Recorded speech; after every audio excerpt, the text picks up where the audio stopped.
Thanks a lot. I'm Michal and I like games. I'm from infrastructure team in Seznam. And besides of game, I like drugs, especially tea. So usually it's mine. These are mind drugs, not just drugs. So let's talk about some mind games. I believe that most of you know this sentence. And this sentence is in a presentation that we show to every developer that is coming to Seznam. And I think it's really important. They should know what they are going to do in future. I will speak about the game that we play in Seznam every 2 weeks. I will let you know why we play the game, how we play the game, how we fail usually, and what we learn from the game. So it will be quite simple. So let's start about why we play the game. Seznam has quite big infrastructure. The infrastructure is built by Seznam and in quite small team. It has advantages and disadvantages. The big advantage is that we build it by ourselves. The big disadvantage is that we build it by ourselves. So we found that simply the important stuff is that the infrastructure should be as simple as possible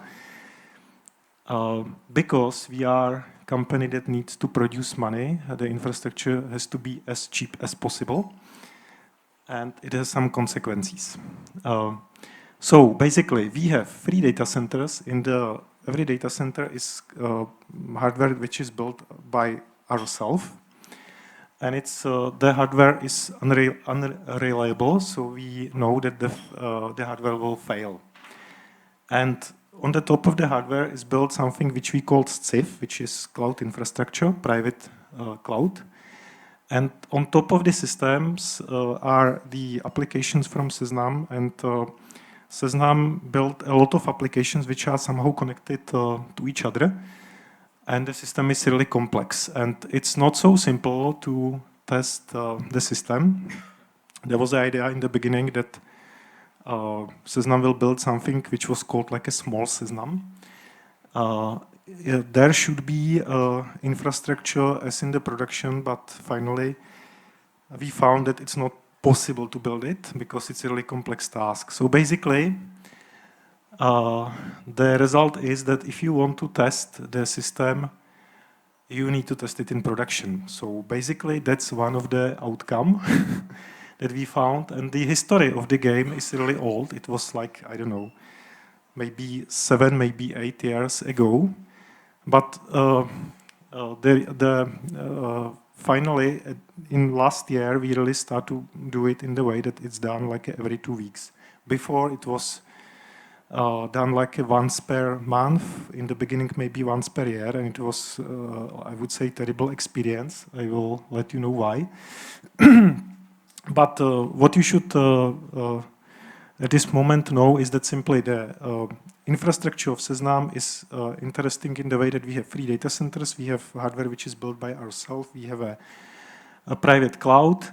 And we believe that it makes sense to test the stuff in the system in the way that we simply switch off part of the systems and test whether the system is still working or not. And we are trying to build a system in the way that every developer should know that every like a virtual machine, every machine can fail, every availability zone can fail, and every data center can fail. They should build the system this way.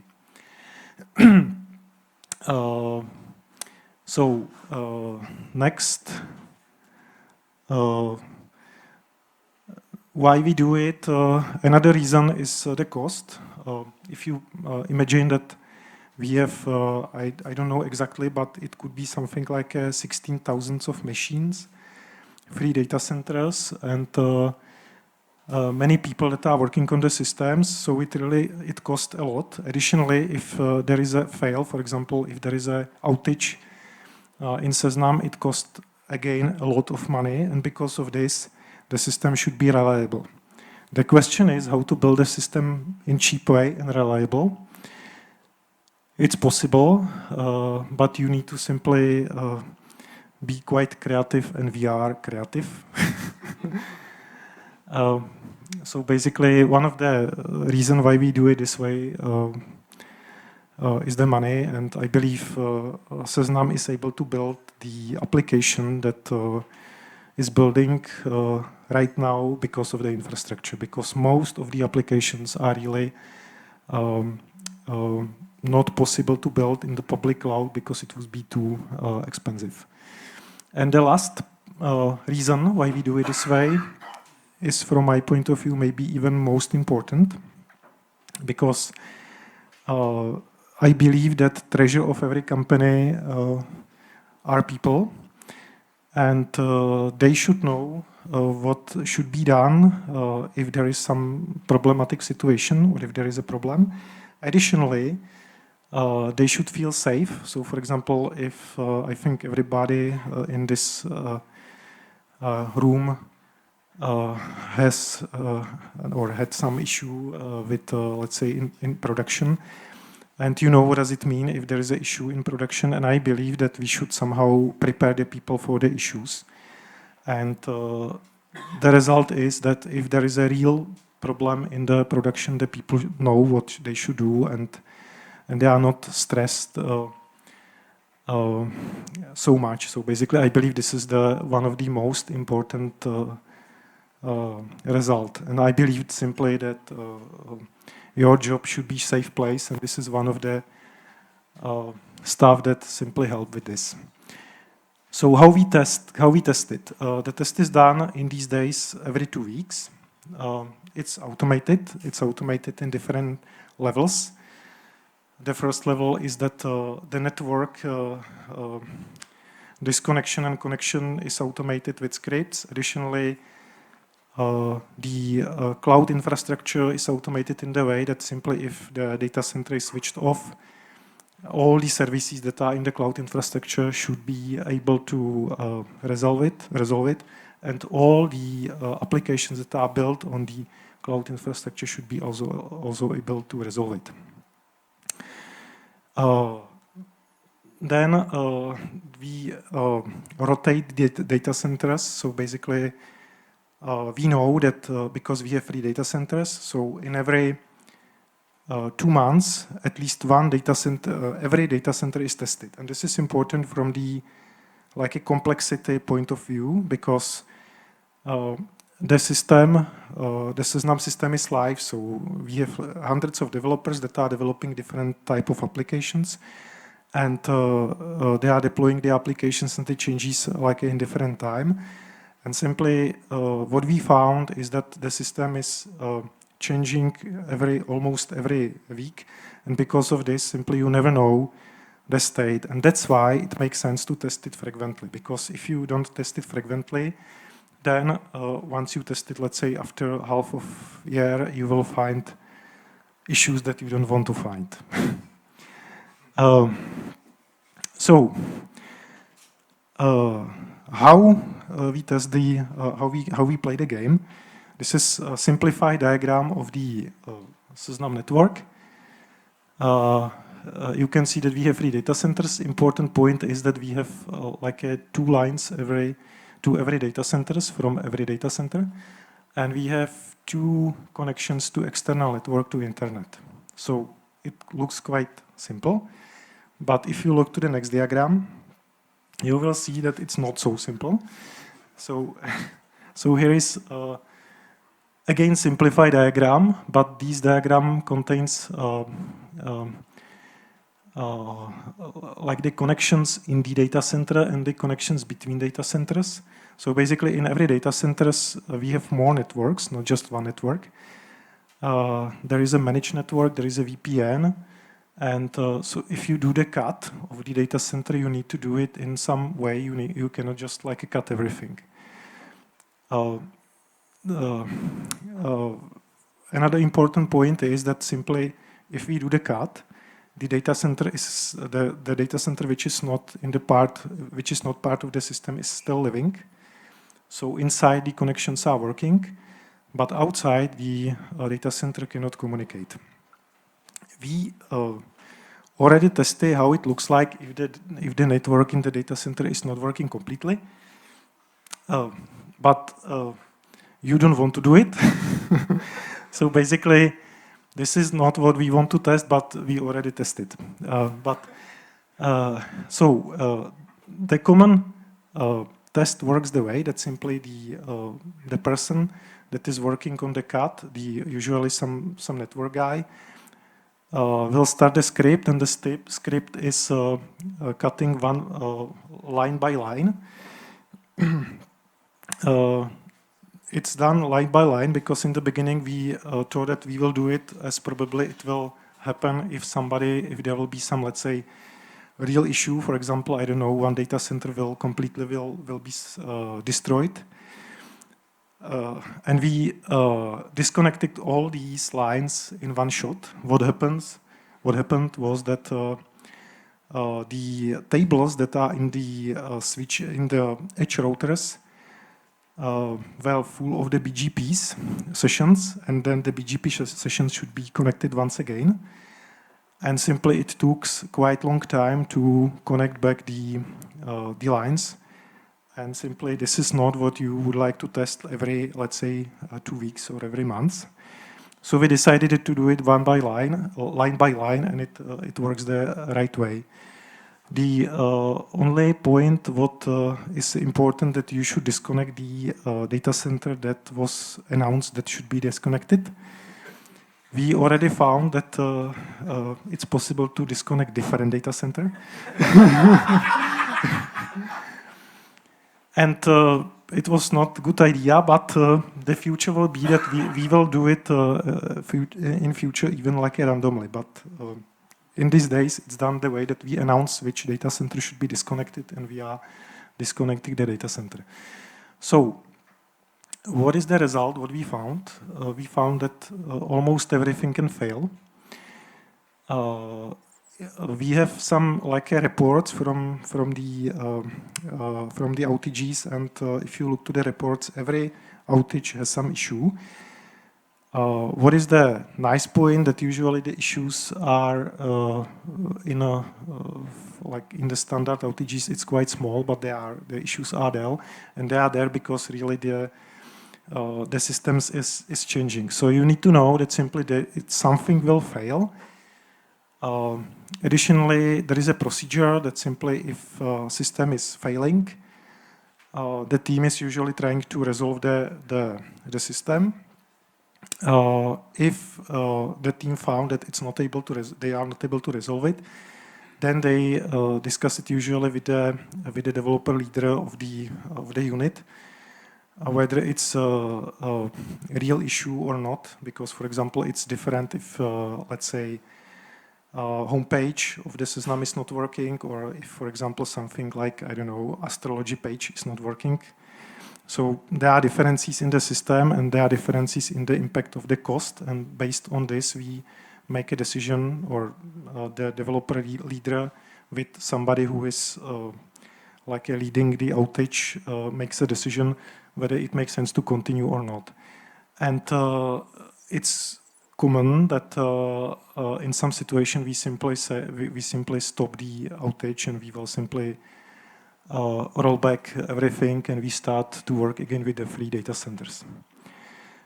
What are the common issues? The common issues are that there is a performance issue because simply the application by itself is not scaled, or another problem is that the applications which are dependent on the main application are not scaled. Even infrastructure doesn't need to be scaled in some situations, so this is one of the issues. Another common issue is some misconfiguration, so basically the developer put there some bad configuration. For example, the system is not, the service is not cross-clustered. One of the another common issue is the synchronization and the replication. For example, if you connect back the system, if the data center is cut off and then you join the data center back, the systems that are receiving the data should synchronize the data to the other data center, and even some system from the data center which is cut off needs to synchronize the system back, for example, I don't know, monitoring system. So this is another common issue. And the biggest, I would say, issues that we found were related to databases. So one of the, I think, story that we have, let's say, I don't know, 2 years ago was that when we switched off the network or the data center, tens of the MySQL cluster were not able to find the master, and because of this, the databases were not able to receive the writes, and simply the applications were not able to. Many applications were not able to continue, and it was not so simple because. If you need to find or resolve the issue in the database cluster, if you don't have a master, it's not something that you can easily automate. So it took some time to resolve it back. Then another interesting issue, maybe issues, are with the load balancer. We have a custom load balancer which is distributed, and we developed the load balancer by ourselves. And common issues that we found in a history was that the load balancer has like a 2 level. One level is nodes which are on the L3 network level, and another level is L7 level. And on both levels, you could have a problem with performance. So we found that, for example, part of the load balancer was not able to handle the traffic, and this has usually quite high impact because then part of the applications are not able to work. So basically, if something like this is happening, we are usually switching back the data center and we are trying to find how to scale up the load balancer. Another interesting story was related to the registry, to container registry, and the issue was that once the data center was cut off, the other data centers needs to scale up the systems, and they start to scale up the system, and they simply shut down the container registry, and we were not able to scale up. So this was another interesting story, and the biggest story that we had was related to DNS, and the story was related to internal DDoS.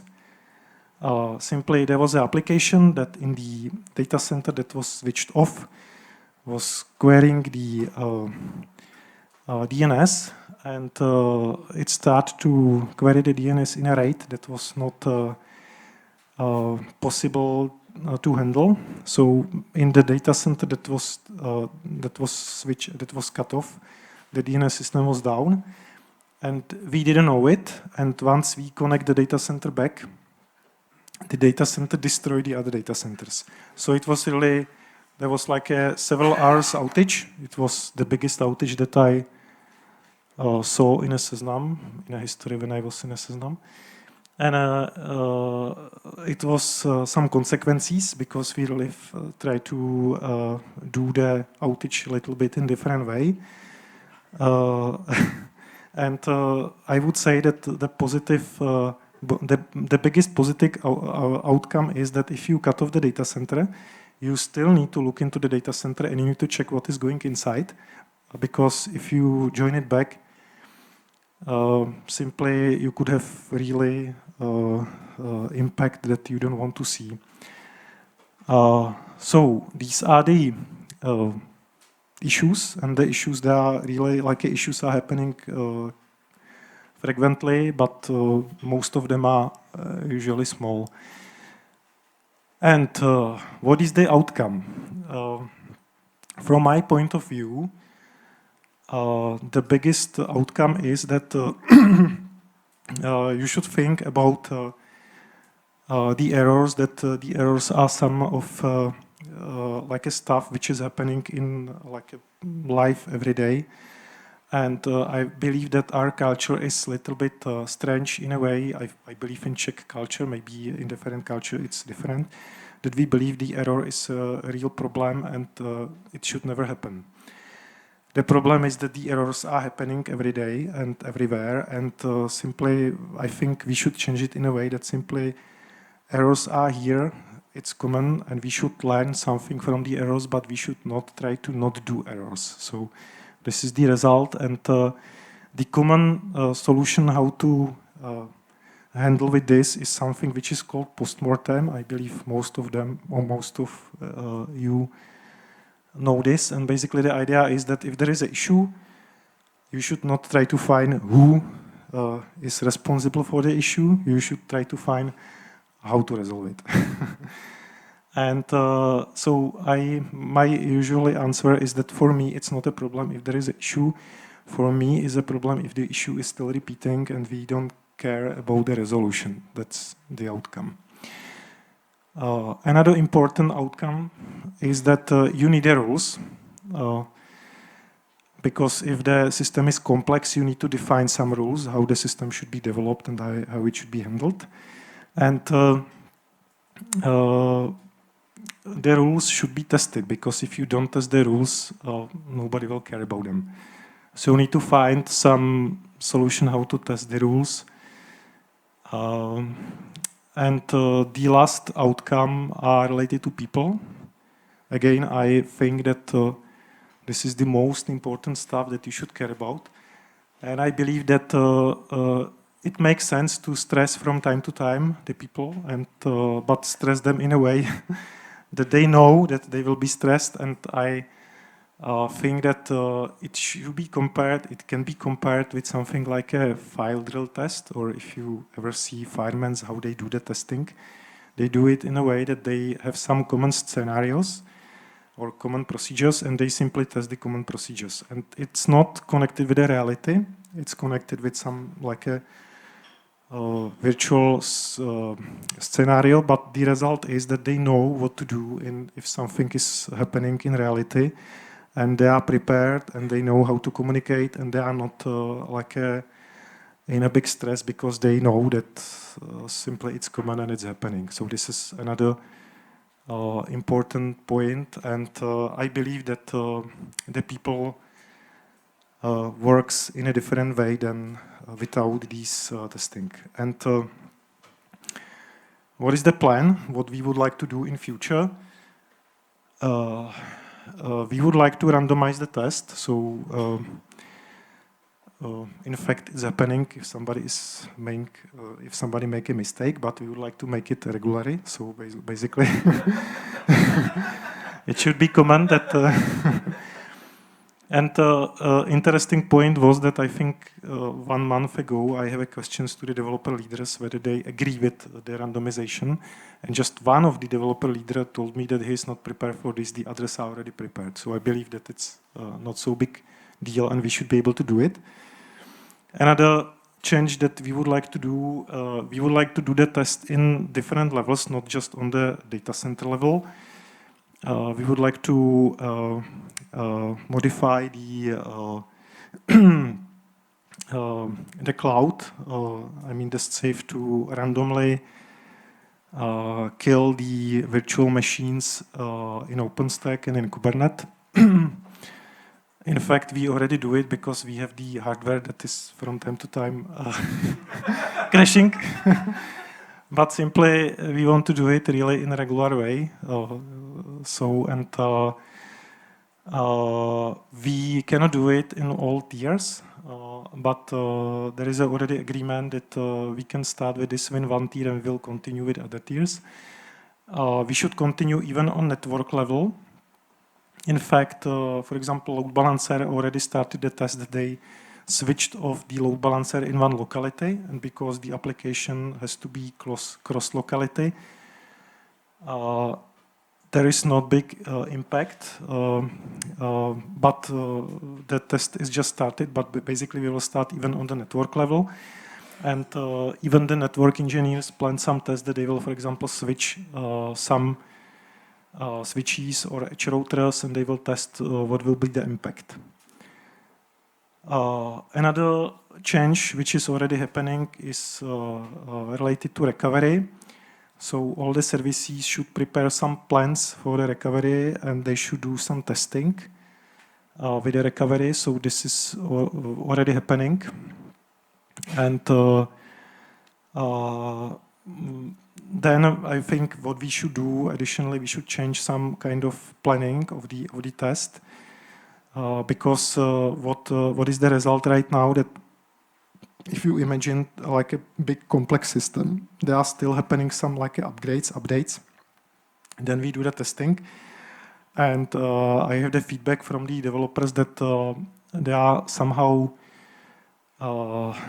missing the dates. They don't know, in fact, whether there will be, when will be the upgrade, when will be the test, and we should try to somehow aggregate and prepare for them some system where they could see what is happening in right now, and they should plan the task. So basically, we should somehow aggregate the test. We should prepare some like a longer plan, and I believe that we should somehow even work on the culture. I mean, of the what I said before, like the culture where the error or the issue is not a problem. So that's it. And that's all. So thanks a lot for your time. I'm sorry for boring and long presentation, and do you have some questions?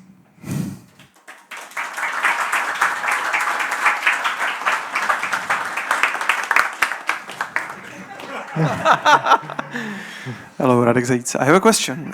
Complex systems often have complex dependencies, like a system A depending on system B, and system B depending on system C, and sometimes system C depending on system A, creating circular dependency. Have you encountered like weird dependencies, like, or have you uncovered using these tests some of those weird dependencies that might have created significant outages? Yeah. For example, the load balancer has MySQL. The MySQL was load balanced by the load balancer, so that was one of the tests. I think maybe more important for these like mind games is the recovery, because if you try to recovery, you need to have a you need to find a system that should be alive. So I believe for the like a Silker dependency test is more interesting to think to start to play the game with the recoveries. But even with the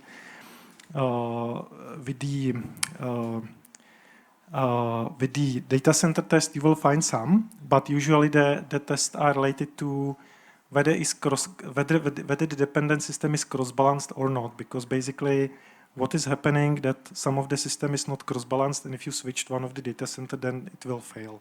So this is what you will commonly find. But even you can find some silkers. So yes, this is happening, and you are right. Okay, Jan Panáček, this is a bit off the point. It was just a notion, but you mentioned you have in-house built load balancer. Mm-hmm. I have 4 questions. All of them are why. When does finite amount of varnishes just stop scaling because you scare me? Thank you. We have originally some load balancer from F5 system. The problem with this load balancer was that it was not so simple to scale it up, because simply you need to scale the hardware, and it cost a lot. So that's why we decided that we would like to develop some like a software distributed balancer. So this was the reason, it was the cost of the balancing. In fact, I believe that it has some other advantages in these days, because we are able to change the stuff that you cannot do on standard load balancers. So for example, if the war in Ukraine started, there was a really big DDoS attacks to Seznam, and we were able to modify BPF filters on the balancers to simply cut it off. We would not able to do it on, let's say, F5 system. Additionally, for example, we are easily able to add their logic to that is related to cookies. So, for example, we are able in the load balancer to start like a small script, small Lua scripts that are able to modify the headers.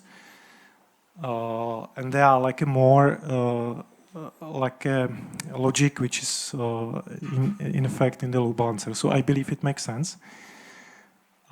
Mainly from the scalability and additionally from the like a usability point of view. But that's just our story. You know, the Seznam story is that Seznam is trying to build many stuff by itself, and Seznam is doing it with a really small amount of people. Every team has just, I don't know, 4 or 5 people. They are usually doing several stuff. And the result is that you do a lot with small amount of people, and it has some advantages and disadvantages. Yeah, so that's the common solution in Seznam. So what I say to everybody who is coming to Seznam, if you like adventure, this is one of the best places that you can be. And it has, the adventure has many different meanings, and I believe that all of the meanings you can find in Seznam. So that's it. Honza Molnar, what is the day of the week when you are playing the games to know you are just playing the games and the Seznam is not broken?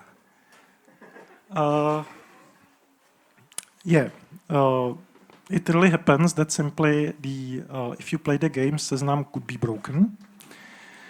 I was a few times on a management board just to explain what happened. I would say that the result is that they understand that it makes sense, because what simply I try to explain to everybody is that simply these are the outages that we can plan. If we don't test it, and if we don't do the like exercise, we will find the outages that we simply don't want to see. And in situation when the people are not on board, for example, imagine that it's Saturday, something like this is happening. You need to find the DevOps people, you need to find the developers, and it will take a lot of time. So the result in these days is that even the management board accept it. They agree that it makes sense to do it. You are right that from time to time they say there will be no outages. You should not do it in this day because we need to do something. So we have from time to time, or we need to from time to time change the outage test date from different reasons. But basically we have outages that are related to this. But the culture is changed in a way that simply they agree that it makes sense and they like it. That simply, and especially developers like it because they find many issues that they would not be able to find it without this. They would find it in like a real outage, and simply you don't want to find it in real outage. So that's it. So I'm not sure whether I answered the question in the right way. Is it? Yeah, okay. So is there any other question?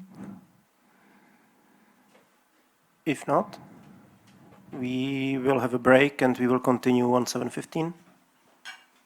Oh, sorry. Yeah, 7:15.